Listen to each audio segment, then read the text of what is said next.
वर्साचो सादो काळ 16वें सातोळे मंगळार. माथेवा प्रमाणे जेजू क्रिस्ताचे शुभ वर्तमान. अध्याय 12 ओळी 46 ते 50. जेजू लोकांकडे उलयता आसतनाच ताची आवय आनी भाव पावून सोदली आनी भायर उबी रावन ताचे कडेन उलोवंक सोदताली. पूण आपणाक ती खबर दितल्या लागीं उलोवन जेजून अशें म्हटलें, म्हजी आवय कोण आनी म्हजे भाव कोण? आनी आपल्या शिसांक हात दाखोवन म्हटलें, ही आसात म्हजी आवय आनी म्हजी भाव भयण. कोणूय सर्गरास्त्या म्हज्या बापाची खोशी करता जाल्यार तो म्हजो भाव, ती म्हजी भयण आनी म्हजी आवय. जेजू क्रिस्ताचे शुभ वर्तमान. वाखाणी तुका क्रिस्ता.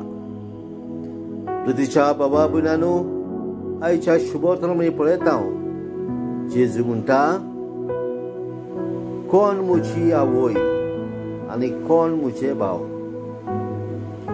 आनी आपल्या शिसांक हात दाखोवन म्हणटा, ही आसात म्हजी आवय, म्हजी भाव भयण. कोणूय सर्गरास्त्या म्हज्या बापाची खोशी करता जाल्यार तो म्हजो भाव, ती म्हजी भयण आनी म्हजी आवय.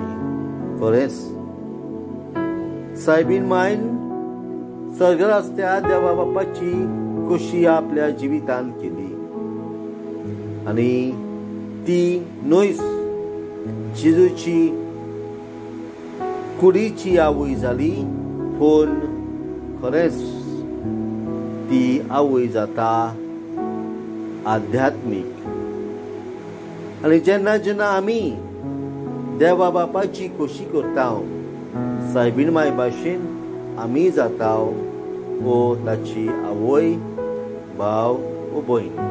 म्हटल्यार आमी जेजूच्या फामिलींतली खोशी जाता. मागुया देवा लागीं सदांच आमी आमच्या देवा बापाची खोशी आमी करूंक आनी आमी ताची फामिलींतली खोशी जावंक देवाची कृपा. आमेन.